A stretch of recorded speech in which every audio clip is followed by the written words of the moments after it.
Well, hey there, friends. It's Chris from Rate the Record, and it is time, indeed, to do another new music review. So a bunch of new songs have come out. I've chosen 4 specifically over the last couple of weeks since I've done this one. I've got some opinions. I want you to hear them, and I want to hear your opinions on these as well. That's how this whole thing works, so I think we should jump into it. But of course, there's always one thing I gotta take care of before we actually do jump into it. I have to step over this way to remind you that if you like what you see and or hear today, there's one thing, a bunch of things, or all the things I'm about to list that you can do to help show your support for the show, and it is the following: like, subscribe, rate, share, comment, and follow. 6 quick and free and easy things you can do literally right now, and it means the world to me. Algorithm likes me a little more too, so by all means go ahead and do that. Without further ado though, let's actually start reviewing some songs. So first up on the list today, we have a few artists actually right in the first track. We have Amy Lee of Evanescence, Poppy, and of course Courtney LaPlante of Spiritbox, all coming together for one collaborative track called End of You. And honestly, with this one, it does a pretty neat job of actually feeling like a decent mix of all 3 artists and their styles. But at the same time, it also feels kind of masked as one overall like Evanescence track. At the very least, though, it feels pretty nice that all 3 ladies had their chance to like have a decent presentation in the song. No one's like over top of the other. No one takes precedence over the other one. So it's kind of a good mix of the voices to toss in, and also the different styles too. You have Amy's very clean, very pretty voice. Poppy kind of playing both, and so does Courtney, but Courtney comes viciously towards the end with her vocals too. So it's just a nice buildup of that kind of feeling. But ultimately, though, it didn't really feel all that exciting, unfortunately. I mean, it had some moments of intensity, especially when Courtney kicked in. But other than that, that's about it. I mean, it was kind of flat. It didn't really take me on many, like, hills or valleys or anything. Straight intensity all the way through with some quieter moments. I don't know, I was hoping for a little more out of it.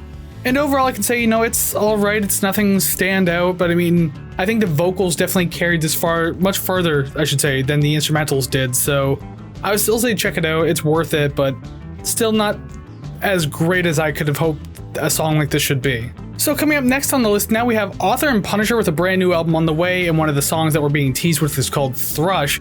Now, I'll say that I'm actually a fan of Author and Punisher. I've heard of them not too long ago. I've been getting into their music. Full disclaimer though, I'm not completely familiar with the discography and every single song, so maybe mind this next note, I suppose. But honestly, it's not the sound I was anticipating from an Author and Punisher track. Like, I know what I like from them, so that's, I guess, what I was anticipating a little more. Like, it still has those, like, really hard punching drums, very buzzy guitar-like synths going through all this one, but this one just feels a little different overall. I mean, it kind of has that Author and Punisher, like, industrial, almost kind of, like, slightly aggro-tech-ish style to it.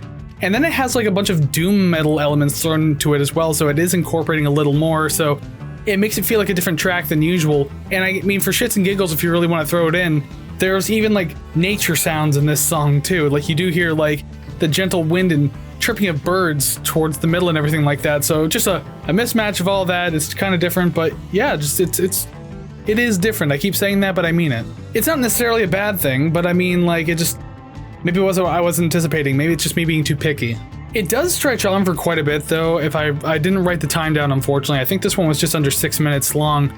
So it stretches on quite a bit without even going too far. And even with the building that I feel was happening in the middle, it never really feels like it has that much of a payoff. And overall, I'll leave it there. It's not necessarily a bad track, as I've already kind of alluded to. It's heavy, it's crunchy, it's pretty intense, but like, AMP definitely has some far more solid tracks than this. Third up on the list today, we have the band Snarky Puppy. They have a brand new song and a brand new album on the way out too, but a brand new song called Waves Upon Waves. It's been a while since I've last heard Snarky Puppy, and actually, funny enough, I think the last time I listened to them, I was listening to their like absolutely gorgeous 14-minute track called The Curtain, which I think is just like an absolutely amazing piece of work.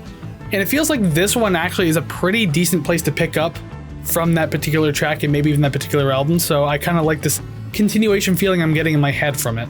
Fantastic sprawling instrumentals all over the place on this one. Strings, woodwind, brass, keys, I mean, like, it all feels really majestic in the mix.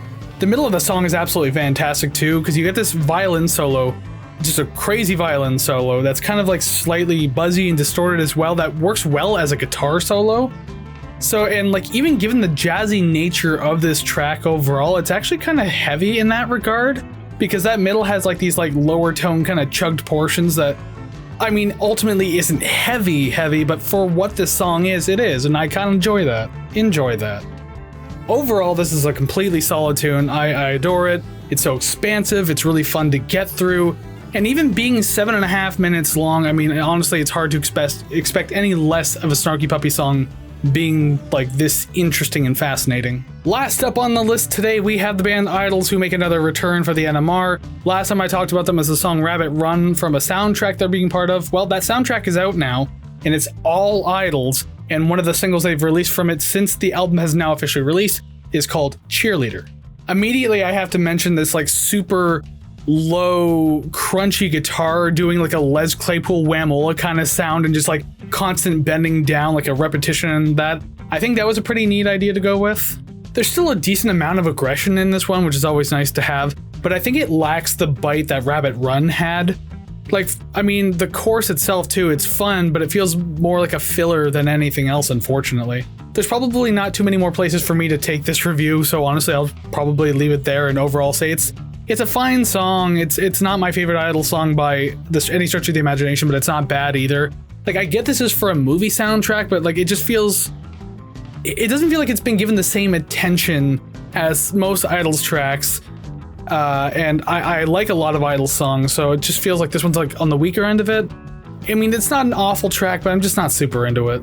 And that's all I have for the new music review this week, so thank you very much for joining me, hanging out and listening to these songs. And if you did indeed listen to these songs, do me a favor down in the comments below. Let me know your opinions. Did you like these songs? Did you hate them? Do you agree or disagree with me? What new songs are you listening to lately? All that and more down in the comments below. I am actually legitimately curious to hear your opinions, so please go ahead and let them be known. And also, you can find all the other places to let me know your opinions over on ratetherecord.ca. That is ratetherecord.ca. Streaming links, social media links, the RTR album chart for the podcast that I do, and of course, the RTR Club, where you can donate to the show optionally if you would like to see things improve around here and me to be able to do more with the show. Then there is the optional financial support. But again, the option is indeed yours. Everything is free, so don't worry about it. But it can all be found at ratetherecord.ca. And in channel news, I mean, not a lot has been happening. It's been a couple weeks since I've done an RTR podcast episode, and last time was 140 when I took a look at The Cure and their album The Head on the Door for its 40th anniversary. So next week, there actually is going to be an episode. Originally, it was going to be coming out on Monday.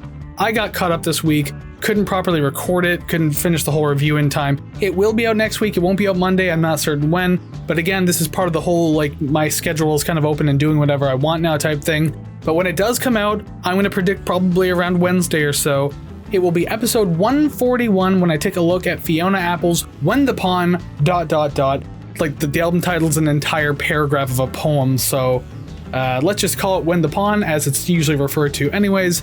It'll be fun to dig into that one. I've wanted to dig into Fiona Apple for quite some time, just kept putting it off for one thing or another, but I'm done doing that. I'm ready to get into it, so make sure that you're joining me then. But other than that, again, that's all I have, so one more time, thank you very much for joining me. Until I see you again, go listen to even more awesome music. Take care, friends.